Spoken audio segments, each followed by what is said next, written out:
Hello, welcome everyone. I'm Ashish. I'm the chair of the communication working group, as most of you might know. And today we are hosting a webinar on career options because most of us PhDs and postdocs don't know what to do after our fellowship ends. So we think the options are either industry or academia. But today we have two people collaborating with us to tell us that there are more options. That's research management and project management. So let's hear it from Jonas and Anicia. So Jonas, would you want to introduce yourself?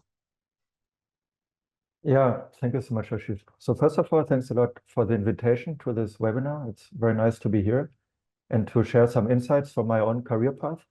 So I have a scientific background. I did a PhD in 2010. Feels already really far away in plant molecular biology, and worked since then in project management. So I had different roles. So I'm originally from Germany and worked first still in the university, and about 8 years ago I moved then to Barcelona, where I work now here in the Center for Genomic Regulation. I will also expand this later in a basic research center, where I'm the coordinator of the project area in the institute. And I also wear a second hat, so I'm also quite involved in the MCAA. So I'm one of the co-founders and the current chair of the research management working group within the MCAA. So thanks again. I'm looking forward to the discussion. Thank you, Jonas. Anicia, would you like to introduce yourself? Yeah, hi everyone, also from me. I'm very happy to see that so many people joined. Yeah, I'm not a PhD. I don't have a doctorate, so that's already, basically some news that I bring maybe to the discussion. So my name is Anicia Petcu, and I am one of the two project managers for Berlin Science Week, which is a science festival of the Falling Walls Foundation, which is based in Berlin, where I work. And what this is, it's an international science festival that takes place every year between the 1st and 10th of November. And its mission is sort of it's science communication, is to make science accessible to a large audience and to sort of bring science and research outside from the labs and the universities and to everyday life and to people who don't necessarily have a connection to science. So in terms of a career path, so to say, the big field would be science communication for me, and specifically project management, which is something that I partially studied, but not really. It was sort of a sideways entry into the field. And what I do as a project manager is basically I'm responsible for the program of this festival. So I am in charge of me and my colleague, the two of us are in charge of the program points that are a part of this festival, which basically means that we know it inside and out, and from the beginning to the end, we take care of the planning and of all the different moving parts. And throughout this hour that we're going to spend together, I'll tell you more about what that means concretely and how you actually go about creating a festival. So yeah, looking forward. Thank you, Anicia. So we can start with the first question, that is, what is research management and project management? Obviously, people would like to know what's the difference. So, Jonas, would you like to start first? Yes, and actually this may seem a very trivial question, but it is actually not. Especially, I will explain this now, or try to explain for research management, where there is currently a lot of debate on the topic. So I start with project management, which is maybe easier to grasp. So basically, a project, maybe you have heard about it, is defined by a few characteristics. So it has, for example, a defined beginning and a defined end, and has different phases. So I will not go too much into details. So there's an initiation, a planning phase, the actual implementation or execution of the project, and a kind of close-out phase. And the project manager is the person who is central in ensuring that this project is going well in all the different phases.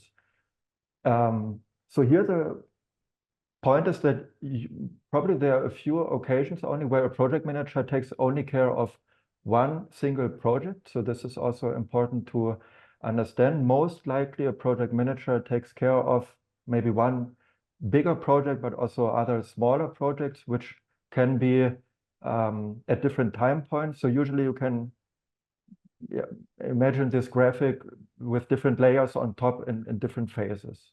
So this is project management, having a central person taking care of a project. Then what is a research manager? And this is actually a quite tricky question. And there are also even projects ongoing to define what is a research manager, because the term, it's an umbrella term that comprises many different sub-professions, let's say, and you can imagine it's much more transversal, this profession. So I found this graphic here, which I put here, which illustrates in the middle quite nicely this different overlaying parts. So it's not only taking care of certain project that, as I said before, might have an end, a beginning and an end, but really activities that do not have defined ends. So it can be taking care of institutional collaborations.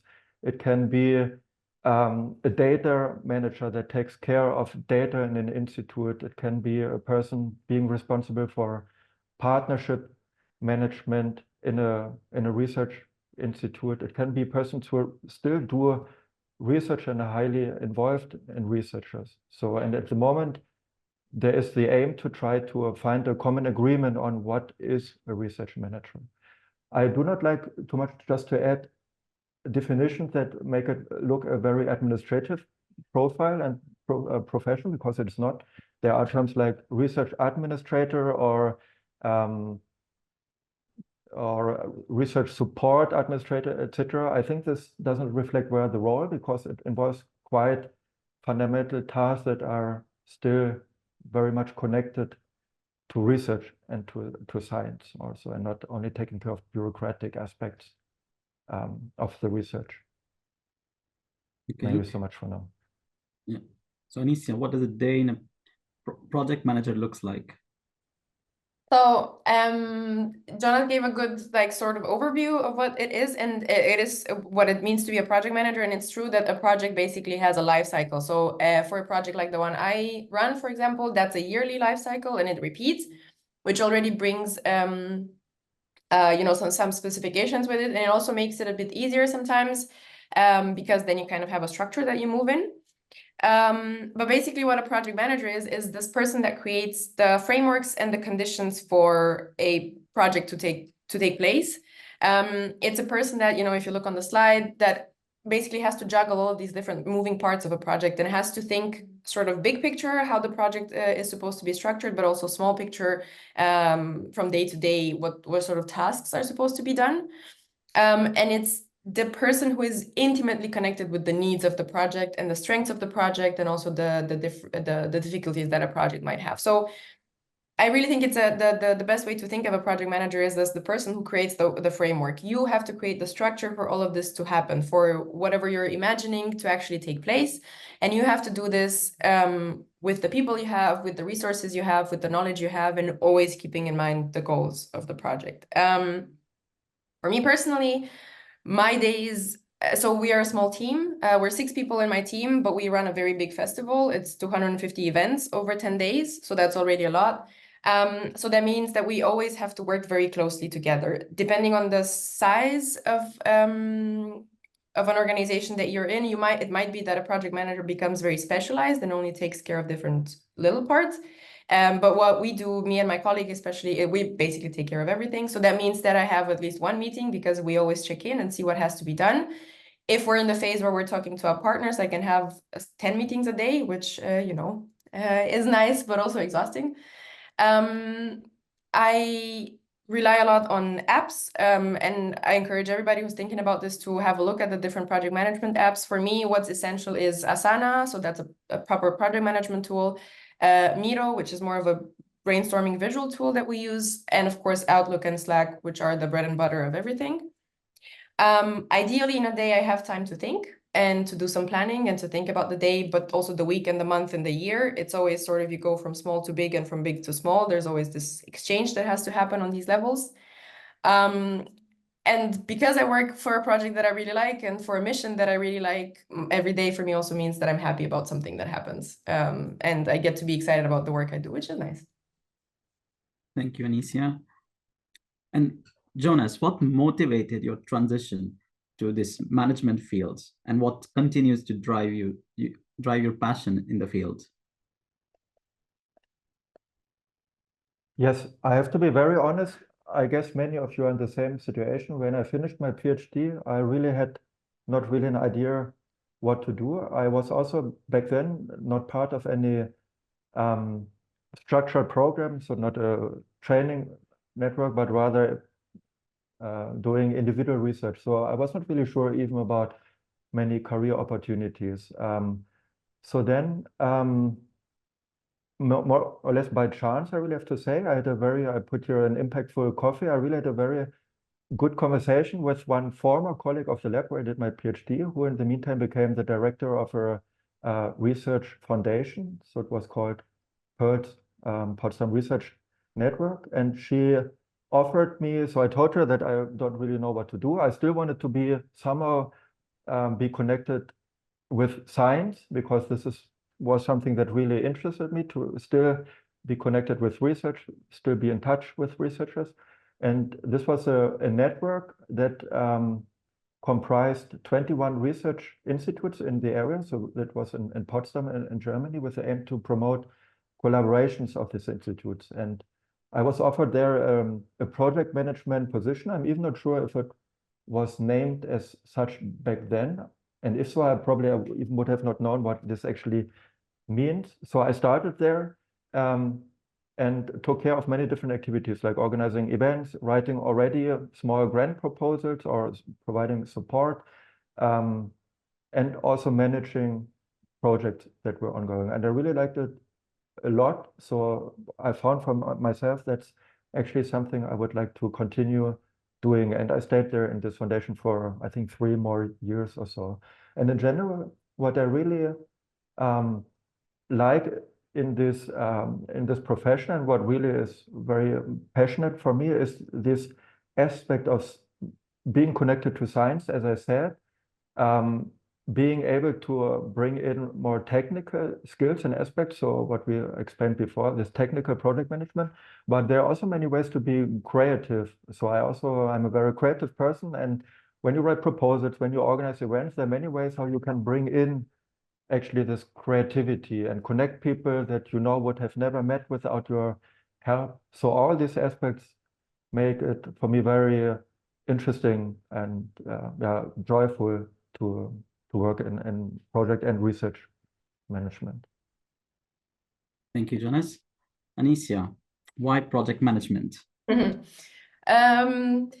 Yeah, so I started by saying that I don't have a PhD, but I'm not a stranger to academia. I actually worked in a university for 2 years and I was doing research there.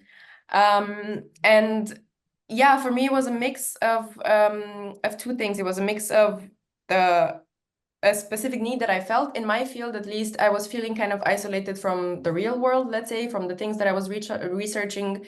It had a lot to do with social issues, and I kind of felt like I was not getting out there, so to say, enough. So at some point I decided that I wanted to switch away from academia, but I still, had all this experience and all these things that I was interested in. And I also had the luck of, before joining the university, of having a very good volunteering experience, where I was able to start a project in a museum as a volunteer, but they needed the support. And I was able to take on more and more tasks, and basically that's kind of how I did my unofficial apprenticeship in project management. Which leads me to the point that it's actually, we're going to talk about sort of career paths a bit later, but it's a field where you can start in very different ways. And then you start accumulating experience and you decide if it's for you and if you like it. And so that kind of like that volunteering experience plus the academia made me want to continue doing this. I really love structure. I like organizing things. I think it's a really nice thing when you go from a very broad idea to actually having steps, and you can see a timeline before you and you know what you have to do. That makes me, it feels like my head is organized. So I knew that I wanted to do this. I wanted to move in the direction of science communication. So this is, for example, why I joined Berlin Science Week and the Falling Walls Foundation, why this specific project was interesting for me. And I really relate to what Jonas was saying about creative and also technical. And I very much like about this job that you have decision power. So you are the person who has to create the framework, and you have to implement, the goals, like I said, and the wishes of the whole team. But that also means that you bring yourself to the job, and your specific perspective and the way you do things personally is important and makes a difference in a specific project. So that's what I like, and also why I like, for example, for the kind of team I have and the kind of project that I have, that we all are very present in the process, which also means that I really enjoy working with others. And again, for science communication, it's really important for me, this human aspect, sort of, that you get to, your everyday work gets to reach people very directly. You know, we work for a year, and then at the end you have 10 days where you actually open the gates, sort of, and people come and join and find out about science, and it's very rewarding as well. Thank you, Anicia. So Jonas, from your experience, what key skills and experiences differentiate highly from project managers to researchers? Yeah, I thought this is an interesting aspect, because I also noticed this a lot when I did actually the transition. So when you're a researcher, you're an absolute specialist in your field. I don't want to say that researchers do not have broad perspectives, but usually, yeah, you know that you have this specific knowledge on certain aspects. As a research manager, you have to learn to enter conversations or organize activities where you have no clue sometimes about things. So I still discuss research projects with people, but yeah, honestly, I do not understand much, and you have to learn how to deal with this to still be engaged in discussions. Of course, I'm expert on other things, but in general, it's a bit the transition from this expert knowledge to a more generalistic knowledge, because there's even not enough time to gain in all aspects that you organize this expert knowledge. Then just two other aspects I think are also important to embrace and to realize. So a majority of my work, unfortunately, is chasing people. So it's really about sending a lot of emails, because you're always depending on work of others. So very often you collect input for a grant, for a report, etc., which sometimes is not a very pleasant work. And what is also something one needs to be aware of, that often you work in the back. So it's not, sometimes you write a proposal, for example, and your name does not appear anywhere. It's not like you have a scientific publication, you are the first or last author or so. And this is something you just need to be aware of. It's a good feeling that you know you are the one in the back who takes care and make things happen, but very often you are not as present, let's say, as you might be as a researcher in certain aspects, at least. Thanks so much. For project manager, what are the skills and experiences required to be that differentiates from a project manager from a good project manager? I think, there's like some specific things which are a basic for any kind of project manager. So, you need to be able to do time management, you need to be able to do good planning, you need to be able to communicate well. Those are all basic things that you need to have, and I think that everybody anticipates. I tried here to sort of think about the ones which are not necessarily the most obvious one. For example, for me, the small picture is very important. I actually think my experience at least is that people think, oh, I need to be able to imagine the big picture. I need to imagine the final product and think about that. And that's very good and it's very necessary. But then you also need to be able to break it down up to the smallest detail and to anticipate problems. It's sometimes not so pleasant to be the person who says, oh, actually, let's think about this. This might not go so well, but it's really important to be realistic and sort of to start to find this good balance between having ambition, which is great, but also knowing what the limits are, sort of, and finding the best solution with sort of the conditions that you have. Here, for example, for anticipating problems, I also think that it's very important to have a good understanding of the different tools and strategies for doing that. They're, probably everybody's heard about them, but I really think they're very important. The SWOT analysis, the SMART analysis, the pest control, and all of these sort of like brainstorming and analysis things that you have to do in the beginning. Then you have to be a person, I think, who understands the team's needs. There was a question in the chat about whether you have to do, people management and if you have to manage teams. Not necessarily. In our team, for example, there's also a head of Berlin Science Week, who's the person actually doing, team management and resource in the team. But you still, in order to create a good plan, you still have to have a very good understanding of who the people are who are supposed to be doing the specific tasks, and to be able to work with them. It's not like you're some sort of dictator that, you know, tells people what to do, but rather you have to find a way to anticipate their needs and their strengths and to put that all into the project. I also agree with Jonas that there's a lot about being in the background. You know, if you're not a good if you're a good project manager, then ideally people don't notice you much, basically, because everything is running so well that you don't have to that they don't have to get to you every day and tell you that something is not working. And sort of the other side of understanding people's needs is also understanding everybody's potential and sort of trying to think how you can use what they know and what they do to the advantage of the project. Interesting. So what do you think are some of the qualifications? Do we need to do something extra as a researcher to get into project management or research management? Yeah, this is actually quite a common question, and I think there was also a question in the chat about it. So there are very, let's say, known certificates for project managers. I just put here a few, like the PMP, that maybe some of you have heard from the Project Management Institute, Prince 2 and Scrum. But these are very, one also needs to understand where these certificates come from or from which context.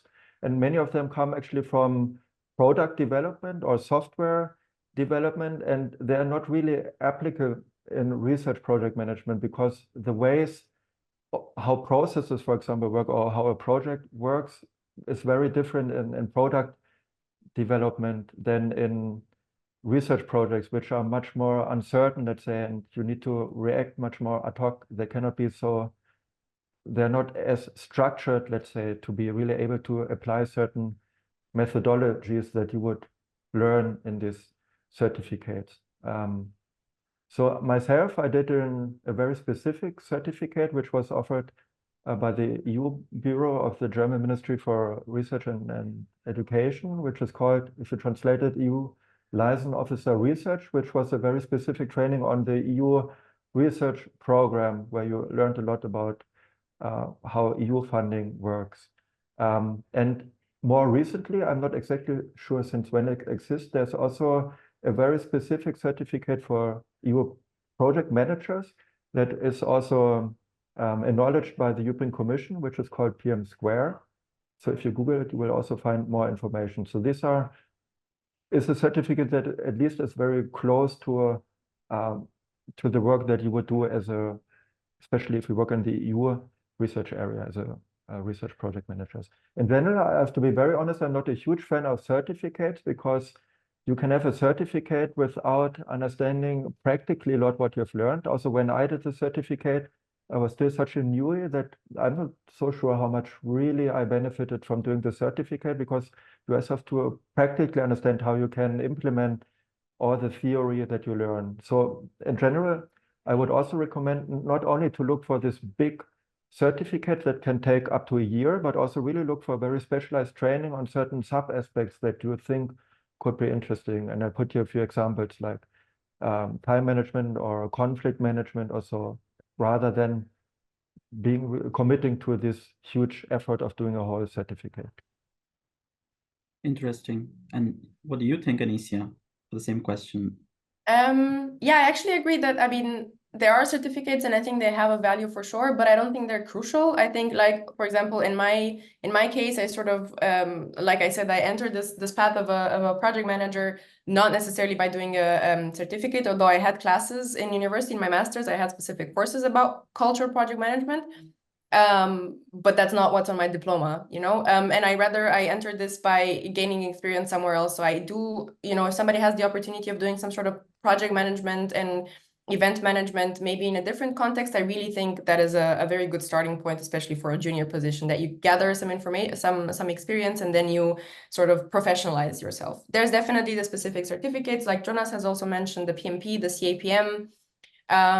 These are quite famous. I think they're very good, or I think they're more helpful in the corporate field, for example. So definitely somebody looking at your CV in the corporate domain would you know, take that into consideration when they see it. There's always, of course, also project management degrees. So actually in universities, degrees that take for a year, for example. And once you're already in the field, or to help yourself become specialized in the field, very popular right now are also Scrum certificates. So agile work, learning how to work, how to do agile project management. This also comes from IT and tech development, but is very much applicable also in the field where I work, for example. We're implementing this right now. And otherwise, I also agree with Jonas that there's a lot of transferable skills and transferable certificates that you can do, especially if you're working in the NGO sector, like I am. Knowing how to get funding and knowing how different funding bodies work can be really important. So that's something you can look into. Team management is also important, especially if you're thinking, you know, in perspective that you would like to become the head of a team sometime. There's also organizational development, which is very important. That's also, you know, if I think that also goes a bit more in the corporate direction, but not necessarily if you are thinking of becoming more of a project manager for an internal project of an organization, like some sort of restructuring or something like that. That's also very important. And there's also then smaller but important qualifications about specific project management tools or CRM tools, for example. Salesforce is what comes to mind, which can also be very, very important and really help. Thank you. But these were technical skills. Let's talk about what are the qualities, personal qualities required to be a project manager. How do I know if it's fit for me? Jonas. Yes, and so here actually I can summarize that it's a lot about communication and people management. So we actually always say in our office, the types of projects that we manage require less technical skills, because we also do not manage huge technically demanding projects, but more projects that are about, like Marie Curie projects, more about people being involved. And and it's very, very important that you have interpersonal skills that Anicia also mentioned. I found this graphic here, and I do not want to go too much into detail, but you really need to develop skills of being able to deal with people, to listen to people, to be proactive, to offer help, to not get stressed about dealing with people. So it's really crucial, this interpersonal aspect of project management and transferable skills. And I put it here on top. So I think this is the case for all project managers. As I mentioned before, you deal a lot with deadlines and chasing people, and there is very often a high level of stress, and you really need to develop strategies how to be able to deal with the stress. Otherwise, this job will really not make you happy. I know there's also stress in research, but I think the stress in project management, you have less yourself under control, because you're very often depending on other people, and this can be very stressful. And there are certain strategies I put here that's quite famous, these 4 A's. Of course, you can try to avoid stress, but you really also need to accept stress and know it's not possible to change certain situations. They will always be like this, and you have to find your own way to deal with it. So this is really a crucial skill in project management. And that has also been important in my career, just to finish here this last part of the question. Yeah. And what do you think, Anicia? Is it the same or it's something different in project management? It's definitely those. So time management, absolutely crucial. But that also means for me, it means time management. Time management means many things. It means actually that you're good with your own time and you know how to prioritize, but it also means that you can manage the time of the project. Like I said, again, I keep saying the same thing, but it's really important that you, as a good project manager, you have an understanding of the big picture, the whole year, for example, and also the everyday, and that you find a good balance between thinking about these two things. Time management is also crucial for a project like ours, because this is an actual event that takes place in a specific point. The 2 months before, for example, are extremely intense for us. And so you need to be able to deal with that, basically, and to find ways also to anticipate the kind of the high points, so that you can make it easier for yourself. That also comes with time. Once you learn how a project works, the second time, the third time, it gets easier.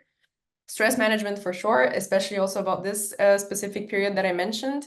In terms of how I learned how to deal with this, I learned that actually no crisis, or almost no crisis, is as bad as it seems in the beginning.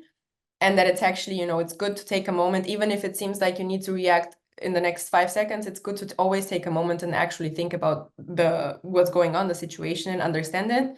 And it's really helpful to not react just out of instinct, but rather give yourself time to find a good a strategy. You also kind of sometimes have to learn to let go. It is what it is. Interpersonal skills are also super important. Jonas also mentioned a bit. Also for my work, I work a lot with people. Like I said, we have 250 organizations. I know the representative of each of them by the end of the year. So that means you really have to be able to, networking, to have to take your energy from working with people. I think that's also very important. And maybe one thing that's not as obvious is that ideally you should be replaceable.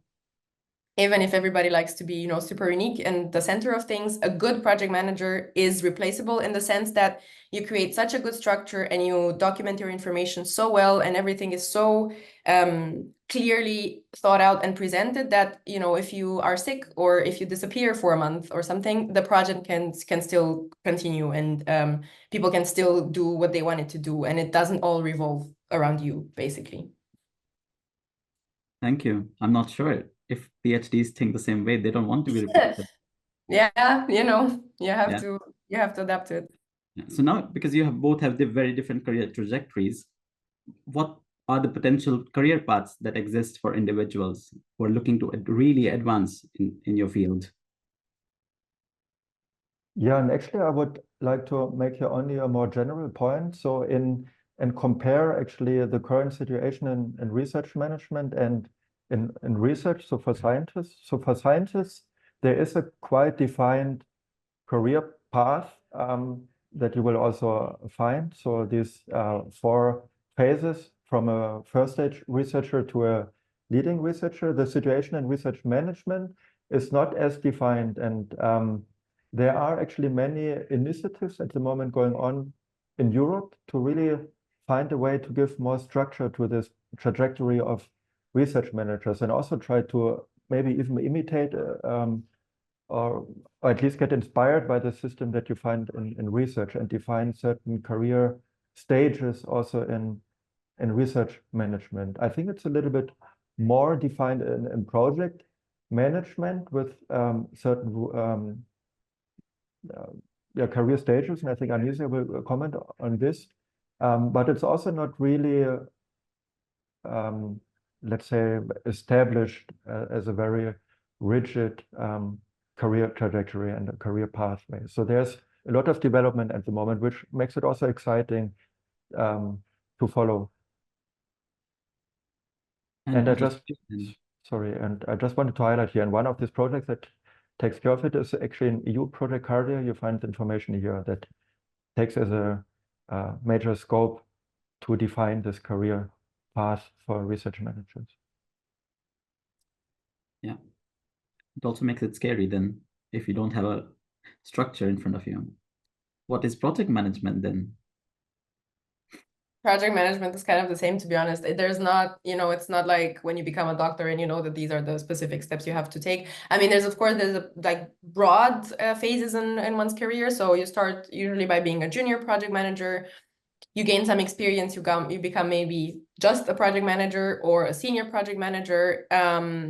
But then from this point on, it's really a matter of the specific organization you're a part of, the specific field you're working in, the kind of funding you have. It's a very fluid kind of thing. You can go, for example, if you really just want to stay more on the broad side of the picture, the trajectory would basically be junior, project manager, senior, and project head, for example. And the tasks change a bit according to which of these positions you have.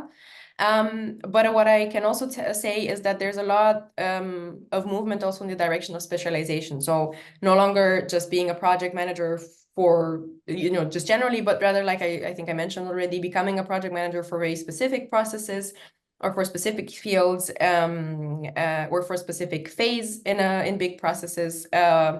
And that allows for, yeah, a lot more insight and a lot more experience. But this also comes, this is specifically, I think, where the certifications come and play a role. Because if you want to become an expert, basically, in a very tiny part of the field, then you do need some in-depth research and some in-depth teaching for that. But like I said, it stays very flexible, which is a blessing and a curse. It means that you can, you know, find your way to it without necessarily meaning to, which can be great. But it also means that sometimes you just want to start and you don't know where, because there's no ABCs to go through necessarily. That's quite interesting. And since you said it depends on specific organization, according to your organizations, what are some of the specific missions and goals, and how has project and research management played a crucial role in achieving those goals? Yeah, I'm actually quite happy how project management is organized, let's say, here on an institutional level, and it plays really a crucial role. So we have here a central project management office, so to say. So it's yeah, contributing to many aspects. And I just put here, so the mission, I think you'll find that I put here from our institute is rather general, and you find it from many institutes. But what I really like is, and we had recently actually a change of the name of our office. So, and now by the term strategy and funding, you see already that there is this strategy component in it, which really reflects well that we are not only administrative support for the institute, but we really contribute also to strategy development, and funding, of course, plays also a crucial role for the situation, the overall situation of a research center. And I just put here, if you could click exactly, a few objectives of our institute. So we, as I mentioned, we really provide support to our director in terms of strategy. So we are involved also in developing the strategy plan, for example, of the center, bringing in our expertise. Funds play here a crucial role. So we are situated in Spain, in Barcelona, where there are not so many national funds. So EU funds, for example, play a crucial role in the institute, and we are very involved in writing proposals and managing EU projects. And I also would like to highlight, just one last point, we are involved in a lot of transversal aspects. We bring in, for example, a lot of knowledge from the EU on transversal aspects, like on gender aspects, on science policy aspects, that are then implemented here also on a local level. And that's quite exciting also to see the way we can influence even institutional policies by the knowledge that we gain from elsewhere in our office.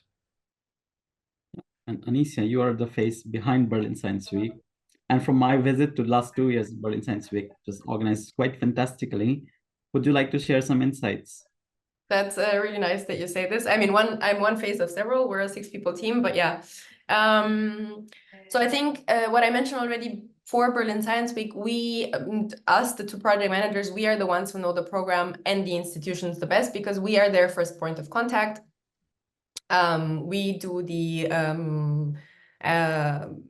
we talk to them about their idea, we help them develop them a bit, and we also do research around it. And at the same time, so we're sort of like, we communicate a lot towards the exterior with our partners, and we do a lot of community management.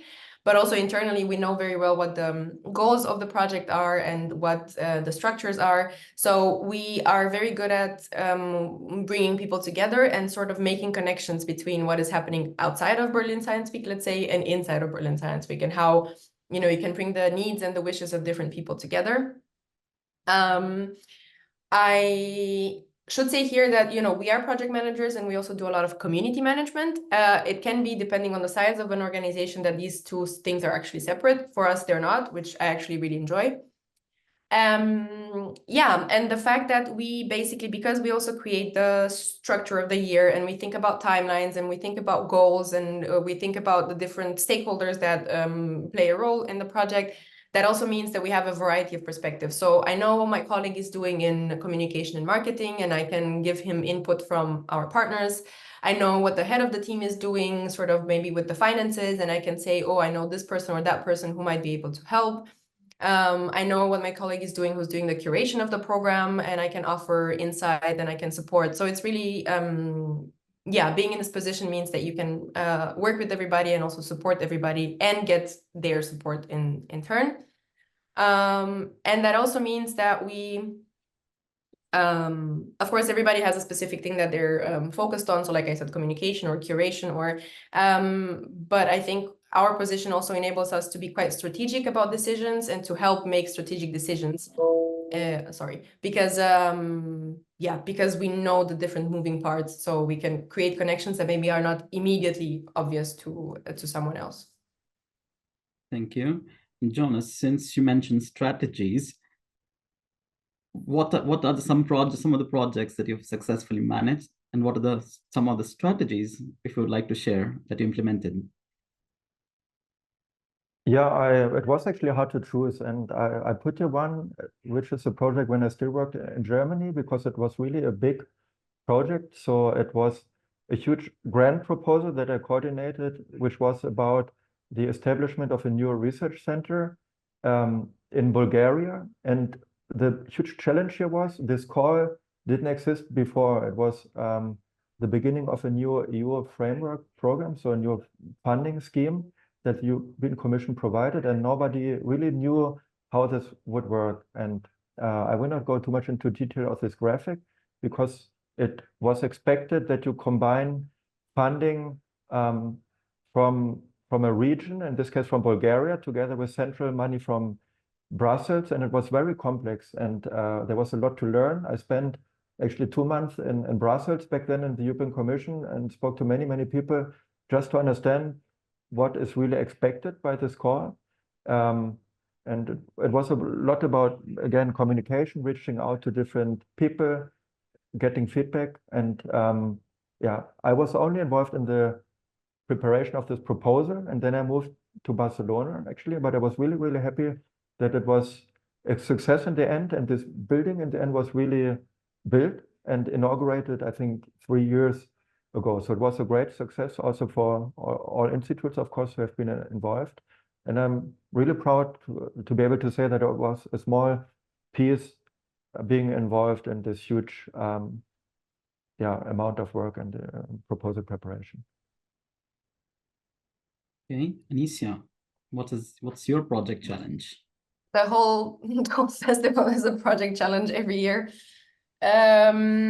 I think I was also thinking if like there's a specific thing I can identify that would be a project challenge. I think last year was challenging for us because we grew a lot and very fast. And that's something that can happen in project management. So basically we for the festival, we always have a lot of events. There is one specific central location that we have, and otherwise they're spread all over Berlin. And last year we opened the second central location, which of course meant a lot of planning and a lot of, and we also did this kind of halfway through the year. It was a bit of a surprise that we decided to do this. So we grew a lot in that respect. And that also meant that the team had to grow, because there was all of these new tasks that had to be taken over by someone else. And that wasn't just my challenge, that was a challenge for the whole project, to find a way to grow, but still be sustainable in terms of the resources that we have, and to sort of find a balance between growing, but also not burning out. And yeah, that's definitely a challenge. And it's also for something that for such a big change is also definitely a several year process, where you start somewhere, you understand, you make some mistakes, you adapt, and then you move forward. But I would say, yeah, in terms of challenges that a project can have, growing is amazing, but it actually can be very difficult to do it right and not do it in a way that is just, yeah, growing is, in order to do growth properly, you have to do it actually slower than you might like or than you would think. And that comes with challenges. Thank you. And since you guys have been in your fields for a while, how have you seen the landscape of research influence research management, and how do you stay ahead of the curve, if you'd like to share?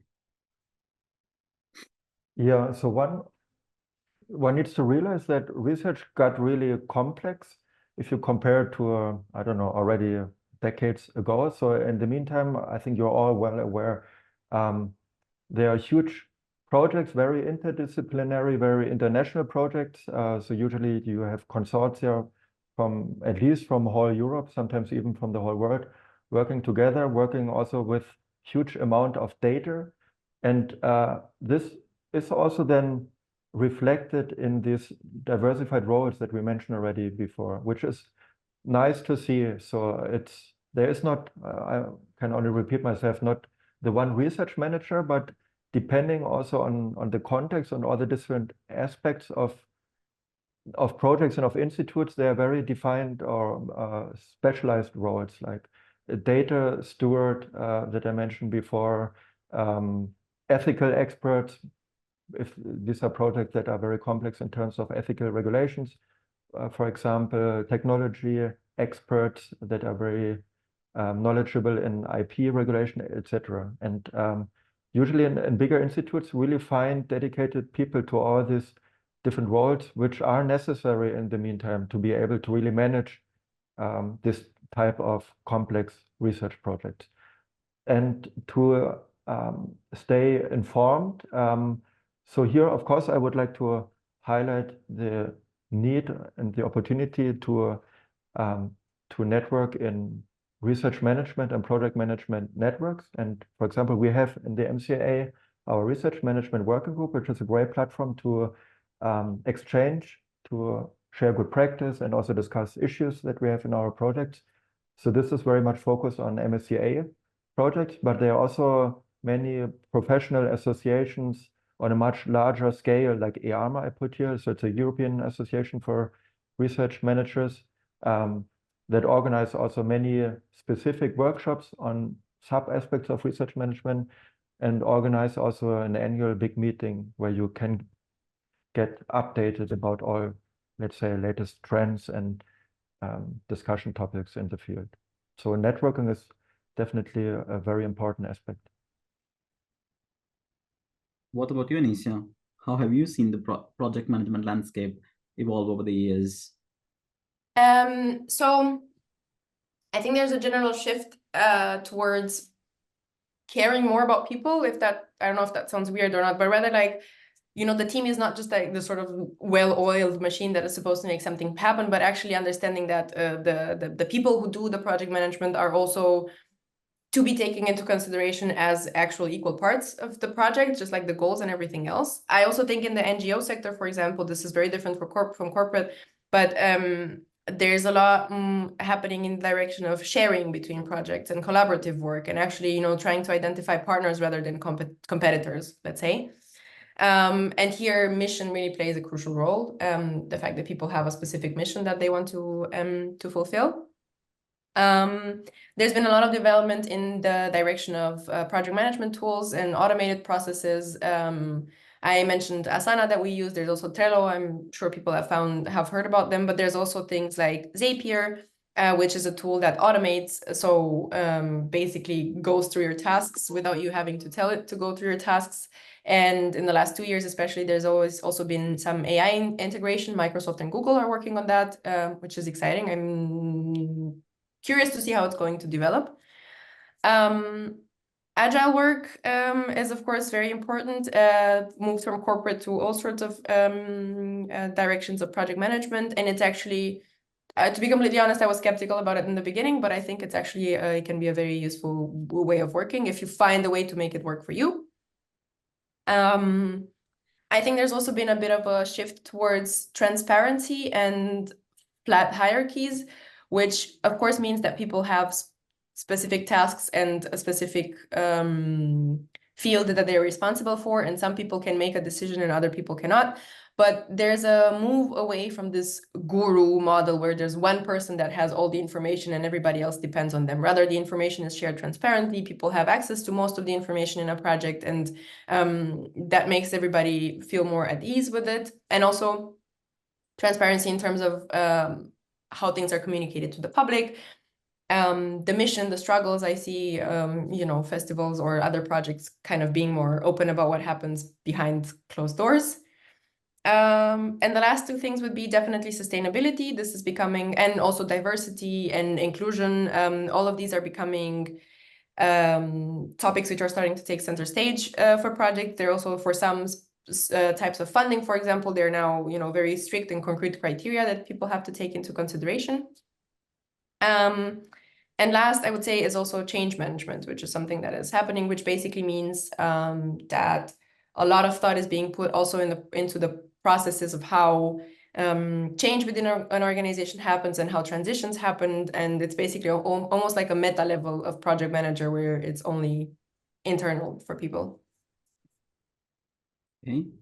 So Jonas, since we're getting to the business end of the webinar, how do you pat the egos of the researchers in your research team?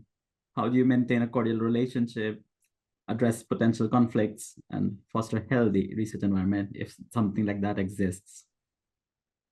Yeah, and actually here I think I just repeat myself what I said before. It's in the end, it's all about communication. So it's really building good relationships with people by really also listening, trying to understand problems that you may think you understand, but very often you do not understand the actual problem behind an issue.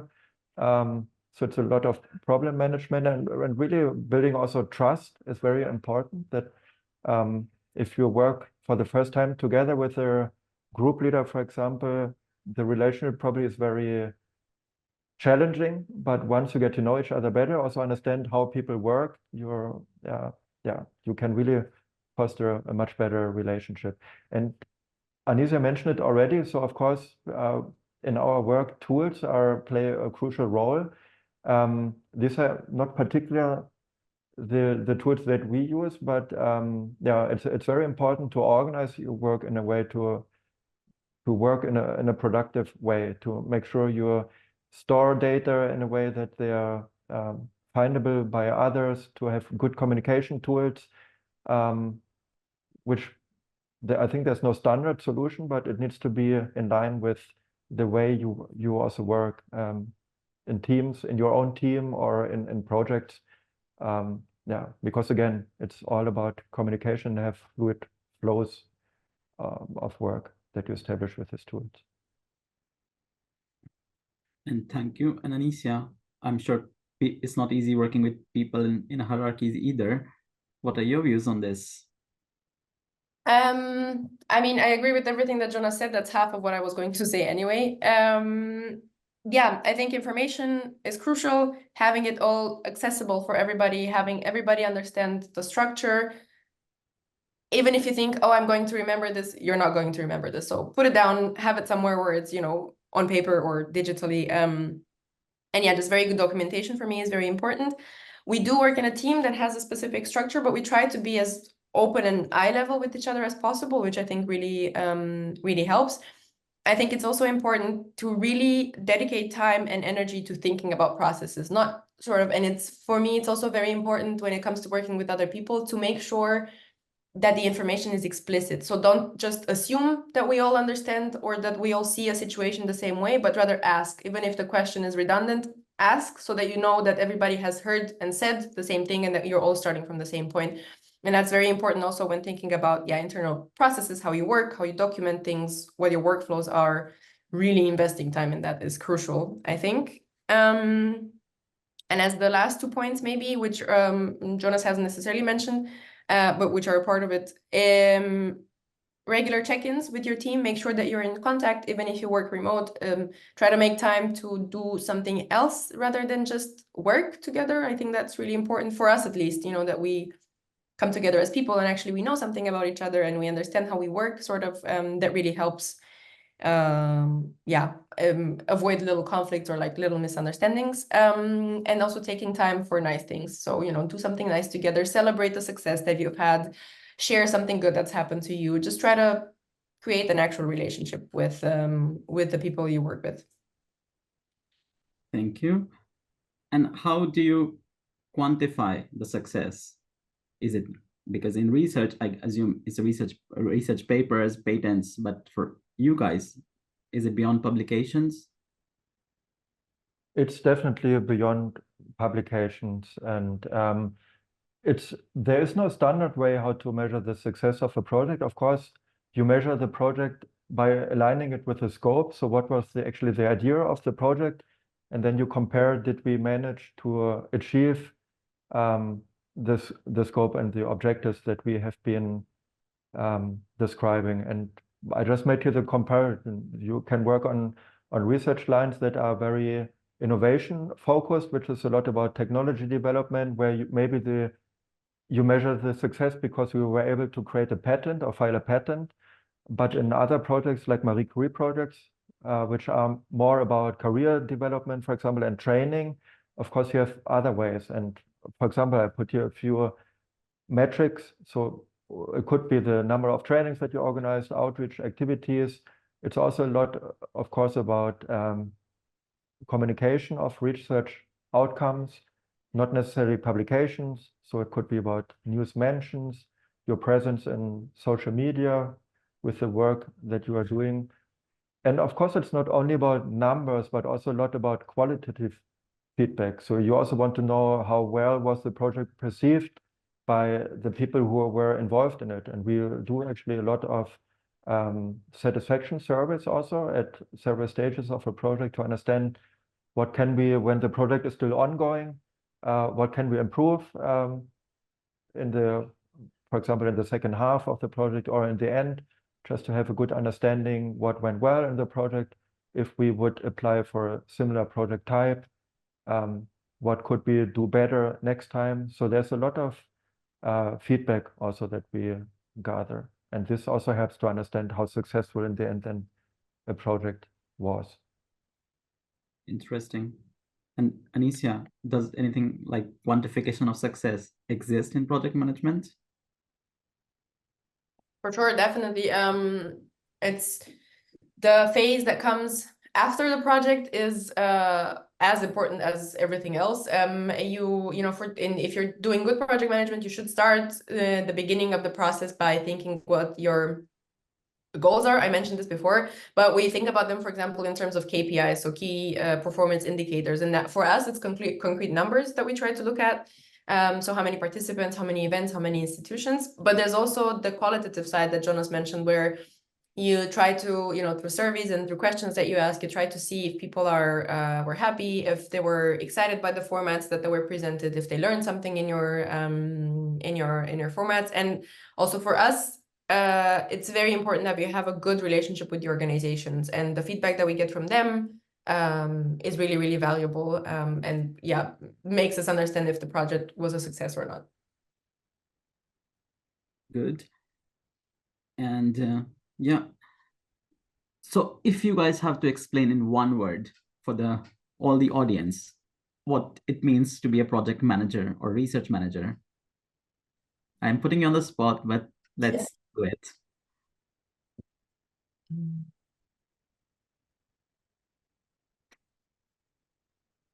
Okay. I like really this image of the octopus, that you have your arms everywhere a little bit. So you're somehow in the center. I don't want to, it sounds a bit egoistic, but you're connected to all the different aspects in a project and then in research, which is very nice and rewarding, that you play actually a very central role. Very interesting. I had the same image in my head. I mean, not the octopus, but I was sort of more thinking of like a crossroads, where you have like 7 roads that meet together and cross in one point, and you're sort of, not to sound egotistical, because I really don't think it's not about being the most important person, but you are sort of the person that knows about everything and sort of tries to connect all the different moving parts. And that means they're in the center of that crossroads, and everybody sort of like runs through your position every now and then. Yeah. Okay. I'm going to stop sharing the screen. So if anyone has any question, I saw that Jonas was responding in the chat as well. So if anyone has any questions and want to speak out loud, this is the time. I'm not sure if I see the hands raised yet. Maybe just to answer the last one that I here see on AI tools. So we actually just had in our research management working group an event on AI in project management. So it's definitely a topic, and we are all exploring tools that are exploding in the moment, and they're of course also very useful in project management in very different ways. So if you're interested, I can also share with you the recording, for example, of our session, which is a small introduction to the topic. And we really try to learn from each other in which context we use these tools. Yeah. We are also integrating it bit by bit. We haven't really had like a big workshop on it or anything. It's more like we in each of our individual fields are finding like ways to use AI to support. And I think it's actually very useful. The way we work with it mostly at the moment, I would say, is that we use it as a springboard sort of, or like for a starting point, and then there's a lot of fine tuning and a lot of adapting that we have to do with it. So you know, for the second part of the question of whether or not it's gonna make us replaceable, I'm not really worried about that. I think projects are too complex for AI to be able to do it at the moment. But I think they are very useful tools, and they can speed up a process, or you know, give you a bit of an edge. So yeah, I feel positively about them. Thank you. I think Manisa has a question. Hello, and thank you for the wonderful session. One question: is it possible to write scientific papers or contribute to scientific papers as authors while being a project manager? Very interesting. Yeah, absolutely. Actually, we are involved in publications as well, with different sub aspects. Of course, not really with contributing with the research that might be the major topic of it, but often we play a certain role, in sub aspects of the project. We have been involved in organizing one activity, so it's usually not really research papers, but more publications about certain aspects in the framework of research, let's say, about a specific larger project in which we have been actively involved with certain activities, more on that level. Also, from the MCAA, for example, we publish policy feedbacks. On that level, we also are quite active. So yeah, if this answers your question. Thank you. Anyone else? Any questions? I see you both have been proactively responding in the chat. Thank you so much for that. There's a question about the value of having a PhD to do a project or research management compared to a master's. I can say something about project management, which I basically said before. I don't have a PhD. I decided against it. So for doing project management, that's not very intensely focused with the research. I don't think that it's necessary. It's definitely a plus. And I think it's also, you know, we've been talking about project management broadly, but it is still depending on the field that you work in. So if you are in a specific field that requires a certain level of base knowledge, even if you're doing project management, then it might be that a PhD comes in handy. It really depends on what you're doing. If you're doing health project management, for example, it's likely that you're going to have some deeper knowledge of it. In my case, when it comes to science communication, sorry about the notification. When it comes to science communication, it wasn't necessary that I familiarize myself very deeply with one field, but rather that I was able to work with several of them. So for me, a master's was enough.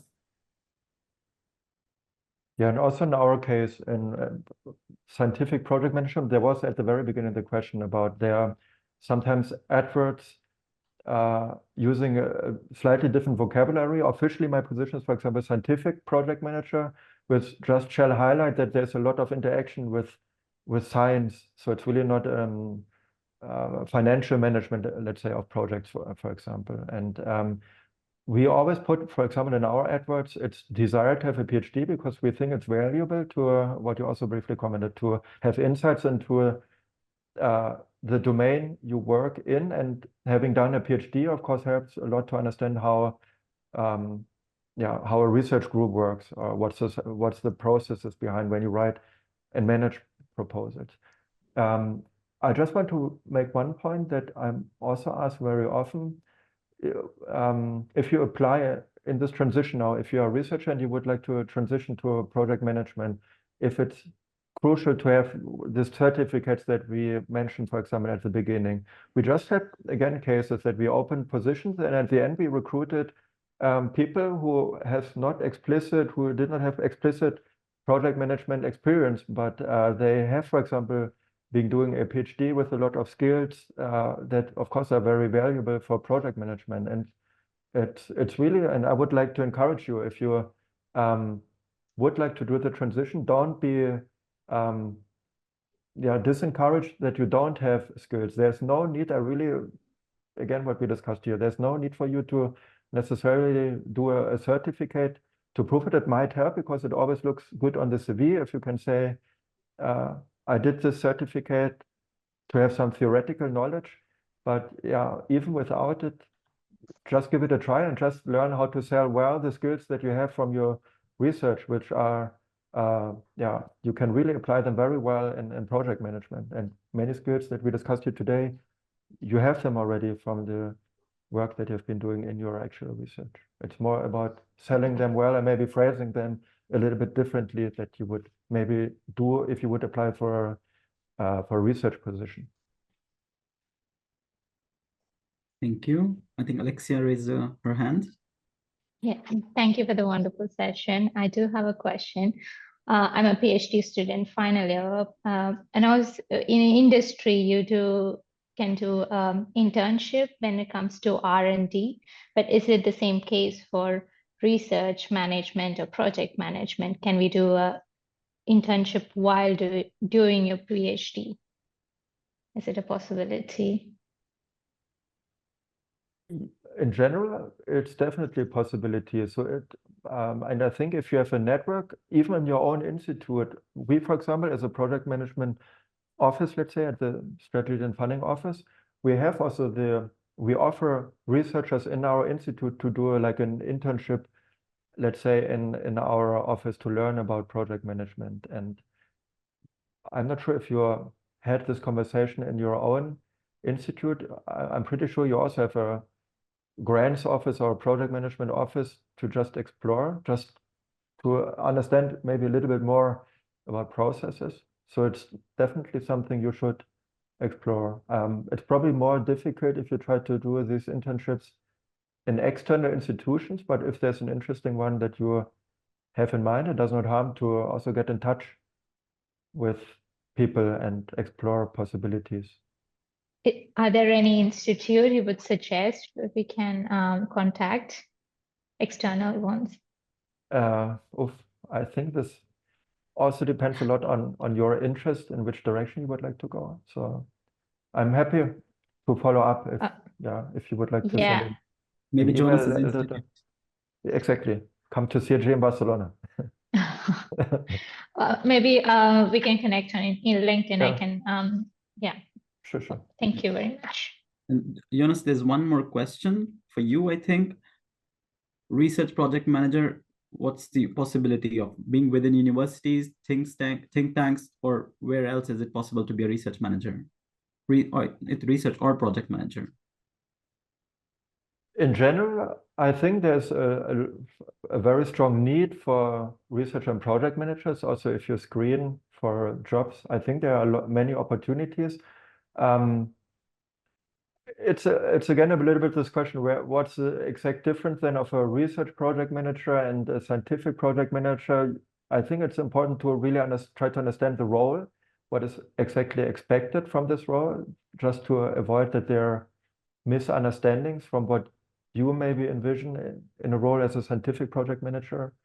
And there are virtually everywhere possibilities. So in universities, and I'm in a research center, not in a university. In industry, you'll find a lot of project manager positions, foundations. So there are many possibilities. And if you look on just by search terms on job platforms like Indeed or even LinkedIn, you find many opportunities. So I think there are no borders where a project manager is needed.